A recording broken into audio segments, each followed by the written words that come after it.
Hello everyone, welcome back to the Bucket Think Tank, and today we're going to talk about the animated movie Batman Ninja. So, when I first heard about this movie, I was a bit interested. It was supposed to be effectively Batman done as an anime.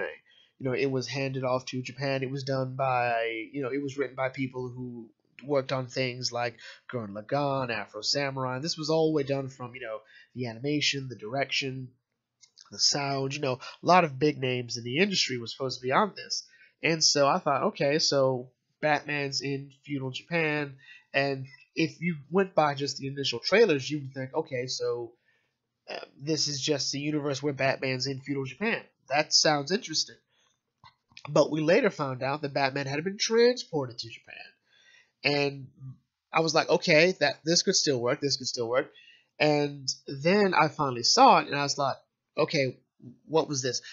Let's be clear. This movie has two different versions, and it's all really just based on the dialogue. The dialogue doesn't really affect how you would experience the movie. The difference is there are more Japanese phrases, more uses of the language in the Japanese version, as to what certain words mean, and Joker's playing that up. Joker's honestly the best thing about this, and I think that's sort of one of my personal pet peeves with this movie. But objectively, I feel this movie is just not that great. Visually, it's great. There's a lot of cool fight scenes in this. There's a lot of great visuals.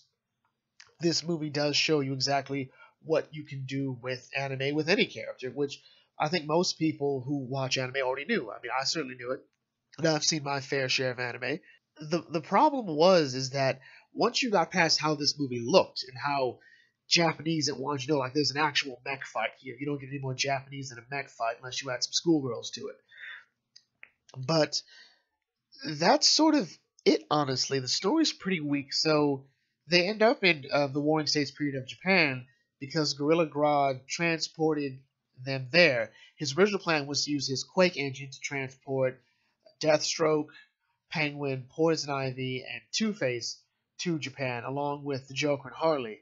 And the first thing he tells us is he planned to leave them all here or send them somewhere terrible so he could just take care of Gotham City on his own.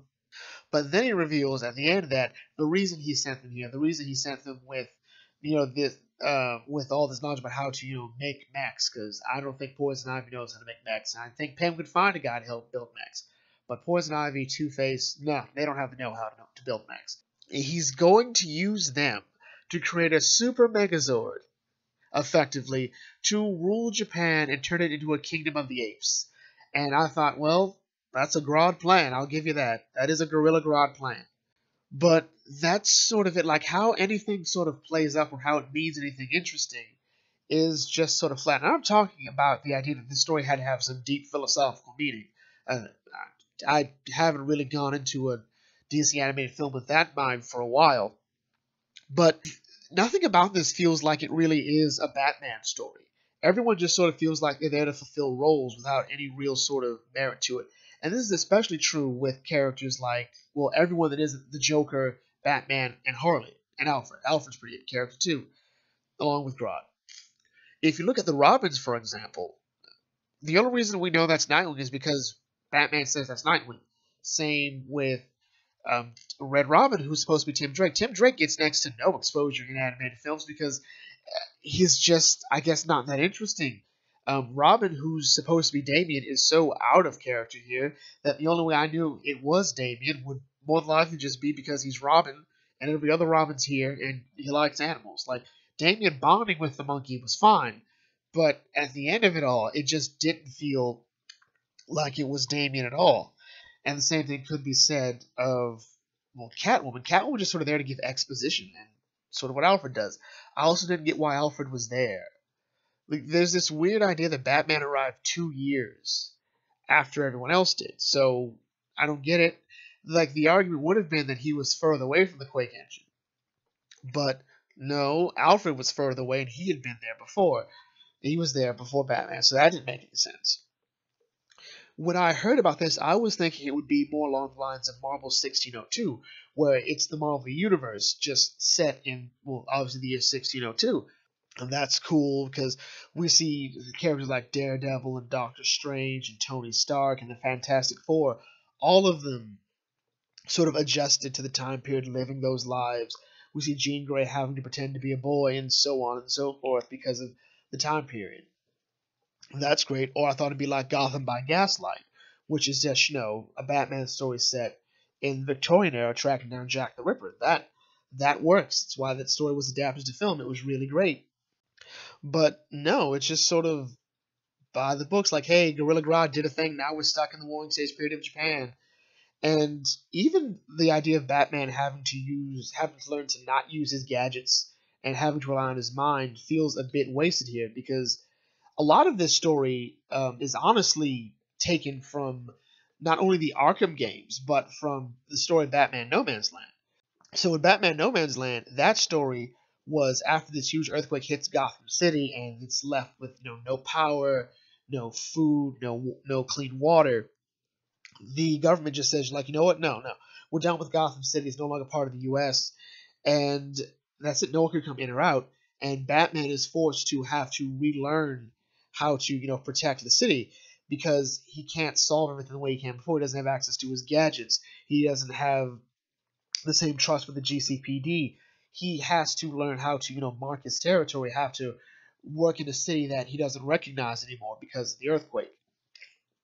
And that was great. It even does the same thing this movie here does, with different characters with different territories. Poison Ivy in the park, which honestly I thought we should have just put Poison Ivy in Aokigahara, the forest near the base of Mount Fuji. I thought that would have made more sense, to have her create those myths or legends that were there. Penguin has his own little merchant job here. He's able to export and import goods into Gotham City and sell it for ridiculous amounts, selling an apple for diamonds.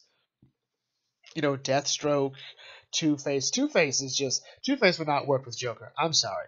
Deathstroke probably would. Two-Face would more likely work with Penguin. That was another weird thing. And also, these characters have nothing to do other than to be like, yeah, we have territory. Hey, Batman, you want to stop us from having territory? No, just the Joker? Okay. And that would have been more interesting, but I think we still should have gone for the full-on, let's take the DC universe and set it in the style of anime in the Warring States period of Japan. That would have also been really great. I think that would have been fun. That would have been interesting. Actually, the more I think about it, this also took a bit from, what was it, Grant Morrison's run on Batman, when he did The Death of Batman and Final Crisis, as well as The Return of Bruce Wayne, where we find out that Batman had at one point become a god, because when he'd gone back in time, he wrote some cave paintings, and that created the Bat cult and the Bat religion. And then that sort of tweaked a bit by Scott Snyder in Dark Knight's Metal. But that was the problem with this movie, is that it really is in love with its visuals and showing off how Japanese it can be over really telling an interesting story. And that's a shame, because this could have been really great. To see Joker and Batman fight, because that was honestly awesome. Like, seeing those two go at it with the swords, because I do love some samurai. I'm not gonna lie, I do love samurai fight scenes. Rurouni Kenshin is my favorite anime of all time, and I thought, okay, this is gonna be cool. It's cool to look at, but there's nothing else here. It's really just, this food looks really good, and then I bit it, and it just tasted alright. Like, there's nothing to really enhance the mind, just the eyes. So, I don't know, this feels like a really wasted opportunity. When I originally saw the trailers, I was hoping Batgirl would be here, but I'm kind of glad she's not, because you'd just be bland as ever. Yeah, I mean, this movie is good to look at. It's good to sort of experience, but it's not really good to listen to.